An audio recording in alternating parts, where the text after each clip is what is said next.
Buzz with Jess Lujan. Good evening, Guam. I'm Jess Lujan. Welcome to this edition of The Buzz. Tonight, great show.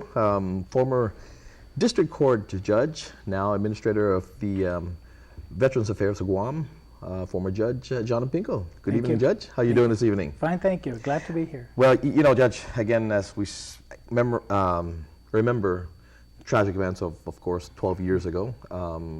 You were a veteran. Yes. You are a veteran, actually. Thank you for your service.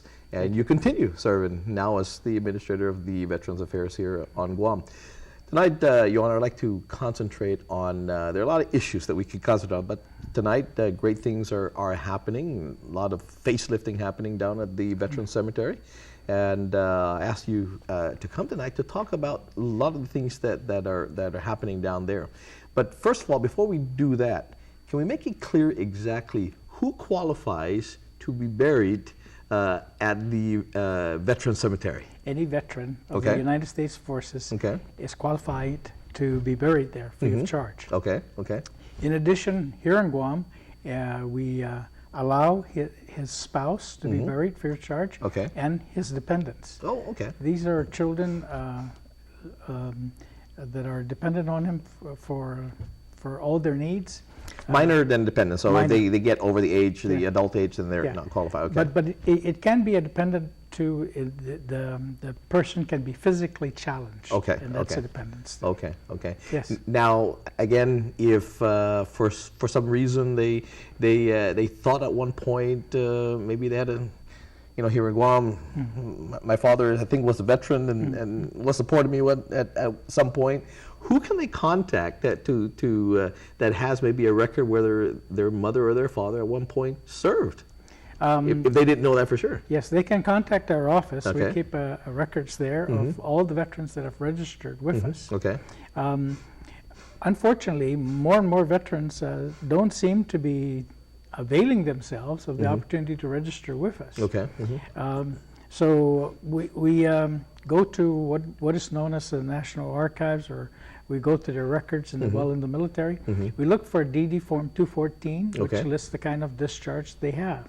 And that'll tell us a lot of things about the veteran, where he served and all that. Okay. Now, you're saying anyone that served in the military. Now, there are some, of course, of our men and women who had maybe situations where they weren't honorably discharged. Yes. Are they qualified as well?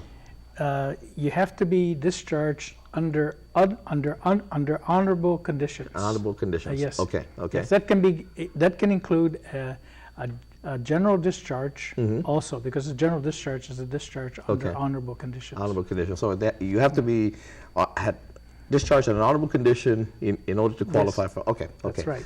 Now let's talk about again. We've heard in the news that KUAM had covered some of the things that are happening. You were able to, I think, acquire more land. Is that we're requiring the money to build up? Okay.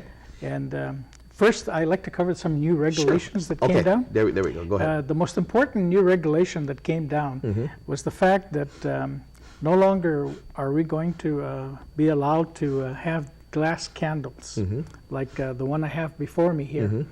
This is just the enclosed candle in glass.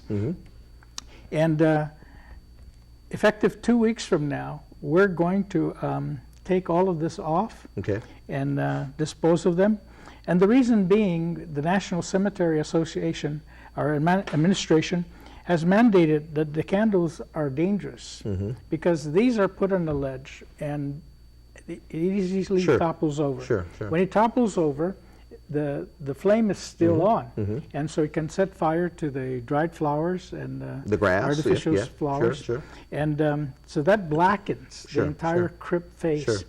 But more than that, it falls to the ground, and you can see from our pictures here, we have concrete sidewalks and walkways in front of it, so that the glass shatters when it hits the ground. Now, sometimes it's hard to spot this, and so more and more children and elderly are visiting our cemetery, and this becomes a hazard. Splintered glass and all that.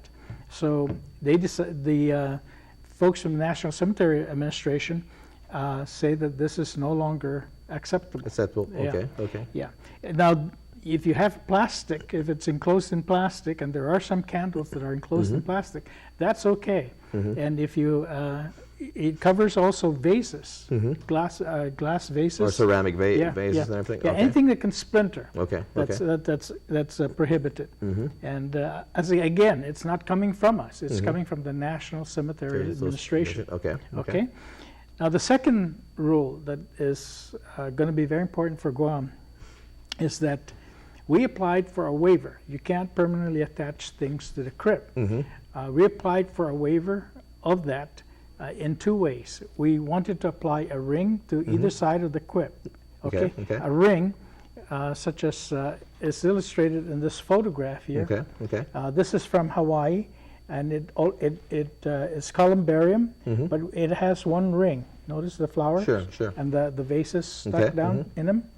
And we applied for a ring here on the right-hand side and on the left-hand side. Okay. Okay, they approved, we got approved for a waiver for the right-hand side in which we put flowers. Okay. Okay. On the left-hand side, we said we're going to put the candles down. Okay. And that was disapproved. That was disapproved. Yes. Okay. So Okay. that further spells the Sure. Now that the ring. end of this. Now that ring that was approved for the vase for the flower side.